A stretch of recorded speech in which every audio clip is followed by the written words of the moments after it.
এরাও শত্রু, মুখোশের আড়ালে। রাজীবই তো ফোন করে বললো সোনালীকে ফিরিয়ে দেওয়ার কথা। কোনো গন্ডগোল হলে আমার একটা ফোন করে দেবে, সদল বলে পৌঁছে যাবো। আরে দুধ, কিচ্ছু গন্ডগোল হবে না, কিচ্ছু না।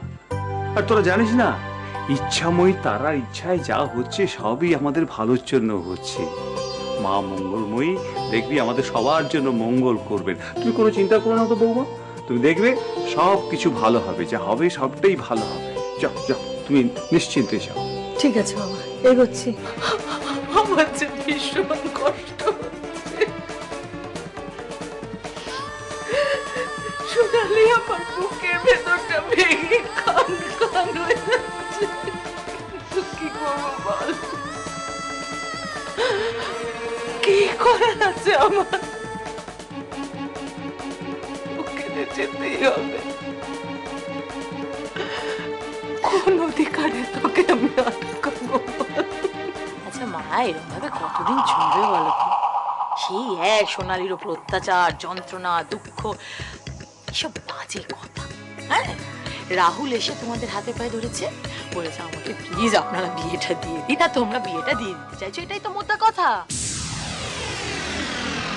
মেজদি, আমি গাড়িতে যাচ্ছি, তুমি এসো। চলো। এই কি, তুমি এখনো রেডি হওনি? আমাদের সঙ্গে যাবে না সোনালীকে আনতে? না আন্টি, আপনারা যান, আমি এখানেই ওর জন্য অপেক্ষা করব। তুমি গেলে সোনালী কতটা খুশি হতো বলো তো? আমি জানি, কিন্তু আমার শরীরটাই খালি এখানে আছে। ফোনটাকে অনেকক্ষণ আগে কিন্তু আমি ওর কাছে পাঠিয়ে দিয়েছি। বাবা, ছেলেটা কত গুছিয়ে কথা বলতে শিখে গেছে। আন্টি, আপনারা আমার জন্য যা করেছেন অন্য কেউ হলে সেটা করতো না।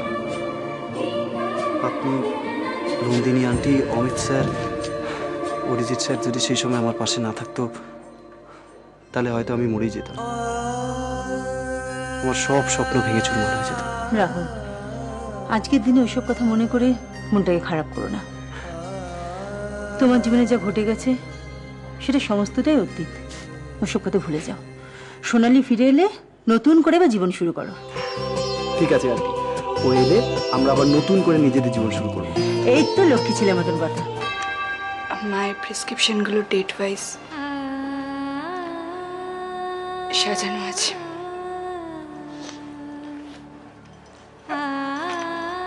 ডাক্তার বলেছিলেন যে মাসে একটা করে চেক আপ মায়ের জন্য জরুরি। কখনো যদি ফিরতে দেরি হয় তাহলে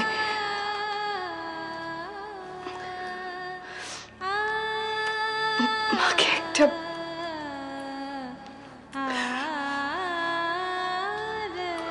ফোন করে দেখতে এলাম কেমন আছো। আশা করি এখানে কোনো অসুবিধা হচ্ছে না, সব ঠিকঠাক তো অবস্থা? মশা টশা কামড়ায়নি তো? মত আবার জ্বর টর হয়ে যেতে পারে। আর যদি না হয় এমন সব অভিনয় করবে যে মনে হয় এক্ষুনি বেরিয়ে পড়লে আগের বার মতো। কি জানি, হতে হতে পারে। অমিত,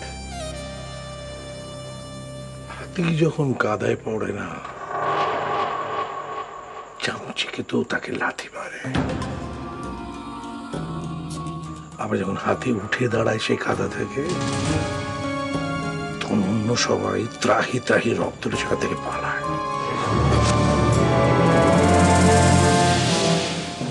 বুঝলাম। হাতি যখন কাদায় পড়ে তখন চামচিকেতে লাথি মারে, আর হাতি যখন চোরাবালির মধ্যে পড়ে তখন চামচিকে লাথি মারার প্রয়োজন হয় না।